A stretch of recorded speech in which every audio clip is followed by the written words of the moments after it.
যার মন যত সুন্দর তার ভাগ্য ততটাই খারাপ। কারণ সুন্দর জিনিসের ওপর মানুষ প্রথমে আঘাত আনে। আবেগ নয়, বেগে চলো, ভুলগুলো সব শুধরে ফেলো, সুখের চেয়ে শান্তি খোঁজো, নিজের ভালো নিজেই বোঝো। ভালো হও কিন্তু দুর্বল নয়।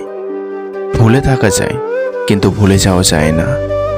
ভালো তো সবাই থাকতে চায়, কিন্তু ভাগ্যটা সবাইকে সেই সুযোগ দেয় না। কিছু কথা বাকি রাখাই ভালো, সবটা বলে দিলে অবহেলাটা অনেক বেড়ে যায়। মানুষ যখন একা থাকে তখন সে নিজের চেয়ে তার প্রিয় মানুষের কথা একটু বেশিই ভাবে। একটা অচেনা মানুষের সাথে কথা বলতে বলতে একসময় সে চেনা হয়ে যায়, কিন্তু কষ্টটা তখনই বোঝা যায় যখন এতটা সময় নিয়ে ধীরে ধীরে চেনা মানুষটা এক নিমিষে অচেনা হয়ে যায়। অভিমানে ভালোবাসা বাড়ে, অজুহাতে বাড়ে দূরত্ব, দূরত্ব হলেই কমে যায় প্রিয় মানুষটার প্রতি গুরুত্ব।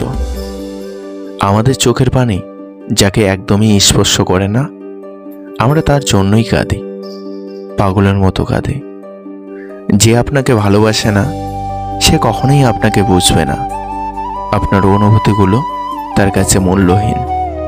সমালোচনা তারাই করে যাদের নিজেদের কিছু করার ক্ষমতা নেই, কিংবা যারা চাইলেও কিছু করতে পারে না। মাঝে মাঝে মানুষের মন খারাপের পেছনে এত বেশি কারণ থাকে যে সে নিজেই বুঝতে পারে না কোন কারণে সে এত বেশি কষ্ট পাচ্ছে। সম্মান পাওয়ার চেয়ে বেশি সুন্দর হলো অন্যকে সম্মান করতে পারা। যতক্ষণ ভুলে থাকবেন ততক্ষণই ভালো থাকবেন।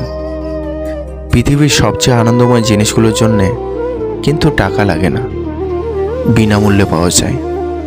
যেমন জ্যোৎস্না, বর্ষার দিনের বৃষ্টি, মানুষের ভালোবাসা।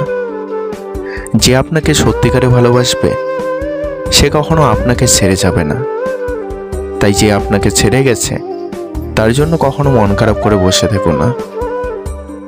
সরল মানুষ যদি দেখো হঠাৎ চালাক হয়েছে, ভেবে নিও জীবনে তাকে অনেক ঠকানো হয়েছে। প্রতিটা অসমাপ্ত গল্পের শেষ লাইন ভালো থেকো। যদি সারা জীবন পাশেই না থাকবে তাহলে এসেছিলে কেন? দুদিনের অভিনয় করে আমার মন ভেঙেছিলে কেন? যখন ভালোবাসা থাকে তখন যোগ্যতা থাকে না, যোগ্যতার অভাবে অনেক ভালোবাসা হারিয়ে যায়। আবার যখন যোগ্যতা থাকে তখন হয়তো ভালোবাসার মতো মন থাকে না, কারণ মনটা কষ্ট পেতে পেতে একসময় নষ্ট হয়ে যায়। দুই ধরনের মানুষ সবচেয়ে বেশি ঠকে। নাম্বার 1, যারা খুব সহজেই মানুষকে বিশ্বাস করে। নাম্বার 2, যারা নিজের চেয়েও কাউকে বেশি ভালোবাসে।